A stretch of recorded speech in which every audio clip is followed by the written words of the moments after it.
It's December, which means my feed's been nothing but people's year-end lists for the past couple weeks. And I'm gonna pile on, but everyone always does their favorite albums of the year, not their favorite EPs. Unless you're Melon, but especially not their favorite Metal EPs. Not even Melon. So here's mine.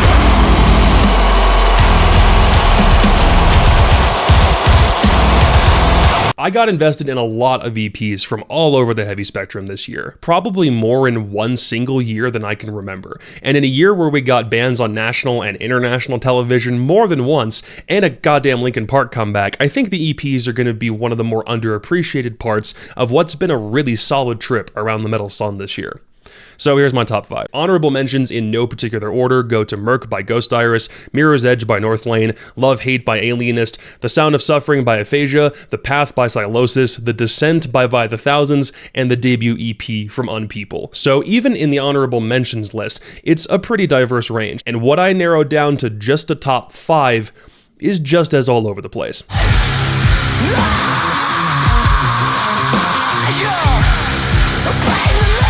For the past few years following Rabia Massad's career, I've been wondering if there'd ever be a chance he'd release music with vocals again. The man's an anger and ambiance factory, and it's felt like forever since Dorje. And this year, I got that appetite whet a little, and I'm loving how it's shaping up. I didn't follow Black Peaks or Palm Reader before those bands flew into the sunset. All I knew was Tosca and Totemist. But when you combine all of those bands' powers together, close enough.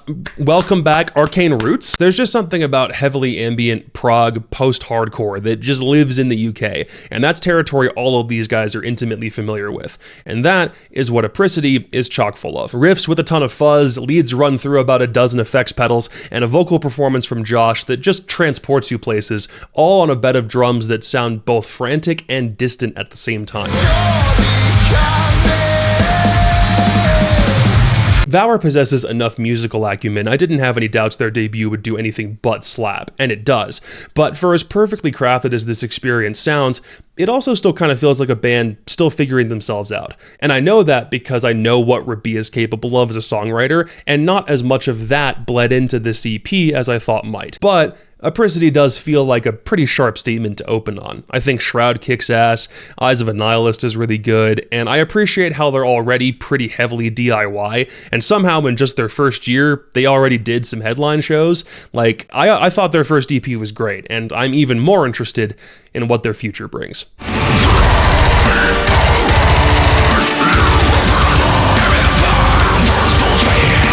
I think we could all probably fill a playlist with music we heard one time, thought, that's crazy, and then never listened to again. That's initially how I felt about Disembodied Tyrant when they dropped part 1 of The Tower, because there's just so much happening in the span of 3 songs, I thought it was noise overload. And then I kept clicking on it, and clicking on it, and clicking on it, and somehow it got its hooks in me. Eventually, it turned into an experience so insane that it earned its place on this list out of sheer ridiculousness. It's 15 minutes that sound like 30, because you keep bouncing between so many different styles, you can't keep track of how often it switches. It's kind of like if Humanity's Last Breath was less Lovecraftian Fall and more science fiction deathcore, which I guess makes the sound of 2 planets colliding, because that's exactly what this EP sounds like. Whatever a song starts out doing, by the midway point, it's in a totally different tempo, making a completely different sound, and just when you think they can't pitch shift any lower, motherfucker, they do. It's pandemonium, and it's crazy, and normally it wouldn't be my thing. But everything sounds crystal clear because that mix is impeccable. It took way more inspiration from classical arrangements than I thought it would. Like, you can't tell me opening this thing with a reversed, slowed down version of Tartini's Devil's Trill Sonata isn't the hardest intro of all time. It isn't so all over the place that it can't include some really tasteful solos, and for a guy who puts vocals at the bottom of his list of instruments, Blake sounds like Tom Barber, which is sick. Could you imagine if he did guest vocals for them on the next EP? Oh, hey, look, they're going on tour together next year. I'm just happy to give Blake the Metal Musician of the Year award at this point, because not only is The Tower insane, it won me over when I didn't really know if I'd like it that much. It's also only The Tower Part 1. If Part 2 is anything close to this good, we're dead.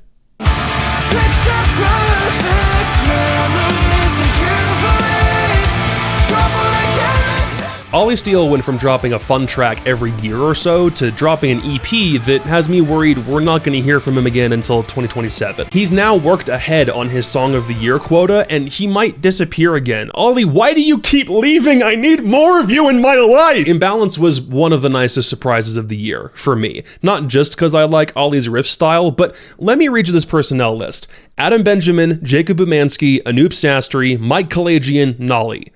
I don't have to say anything else, but I will anyway. Adam Benjamin is grossly underrated. Even if I only found him 2 years ago when Aviations had that one song I found through a Nick Nocturnal comment, he is killing it with the harmonies on this thing. I love an Ollie Gentfest when it's got screams over the top, but what Adam is doing on Imbalance is such a cool complementary style that I wouldn't change for anything. I'm sad intro is the best hook and was so short, and really I'm sad the whole thing is so short, but it was so sweet. Waves was probably my anthem of the summer, no question.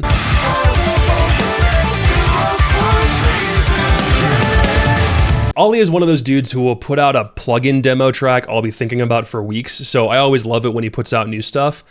No, seriously, there's a GGD plugin demo I've been thinking about for 3 years. And as sad as I was when he did decide to leave Monuments, his creative output since then has been the definition of quality over quantity. And when he's putting together all-star lineups like this, whether it's for an EP or just for a single, it's literally objectively incorrect for you to say they suck. They don't. You're just wrong.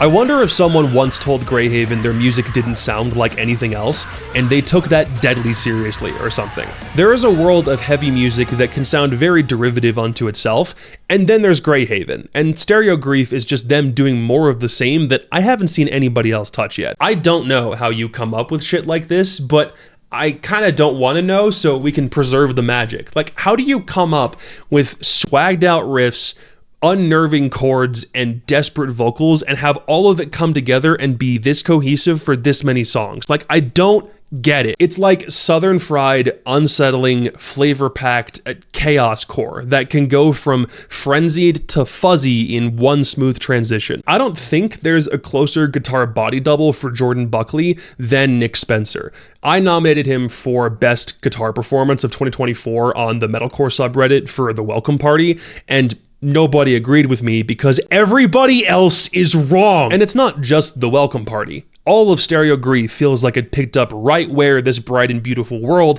left off a few years ago. Everything is layered, unpredictable, yet somehow controlled, and Brent's got some of the most haunting vocals in the game. Nobody is doing it quite the way these guys are, and I think they need to be protected at all costs. This was my EP of the year until like November, but I want to make it crystal clear that slip was through no fault of its own. I think Stereo Grief is really, really good. So the only thing that could have possibly knocked it out of first place would have been something truly unexpected.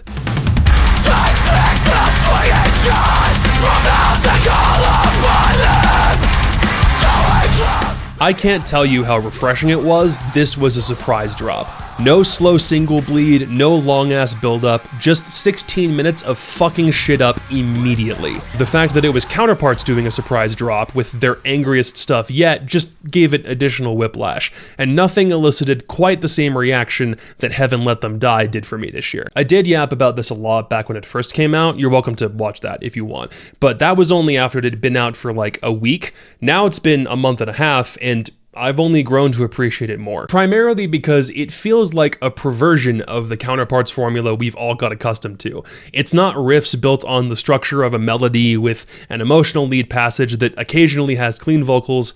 It's straight rip for almost 17 minutes. Not a single sung line anywhere. Sometimes a spoken word thing, but Brendan's just channeling the darker shouts. And it's not new to Brendan, but it's new to Counterparts, and that alone marks a pretty harsh tonal shift. And where there are leads and atmospherics, they're not trying to make you cry. Now they're foreboding, darker, imposing, almost like they're trying to scare you instead. And it's still songs in C and D, which Counterparts have always done, but there's a lot more happening in the background on production to make it sound heavier and darker, especially when the guitars don't have to have nearly as much of a melodic focus as they have in the past. So you combine all of that stuff together and you get Heaven Let Them Die. which is before we're even talking about the lyrical content. To hear the differences on this EP and how it sounds distorted and twisted and almost sounds wrong actually makes it a little more fascinating to me. Like, the DNA I'm familiar with for Counterparts is 100% still there, it's just been disfigured in the coolest way. Pun intended. And I get wanting to publish some material that's just meant to be mosh bait. When your catalog is made up mostly of one style and you want to push people harder at shows, this is honestly the perfect stuff to do that with. I wasn't expecting this, but 2024 is so much better for having it in there. So yeah, without a doubt, Heaven Let Them Die is my EP of the year. Sorry, Greyhaven, but I hope you can understand.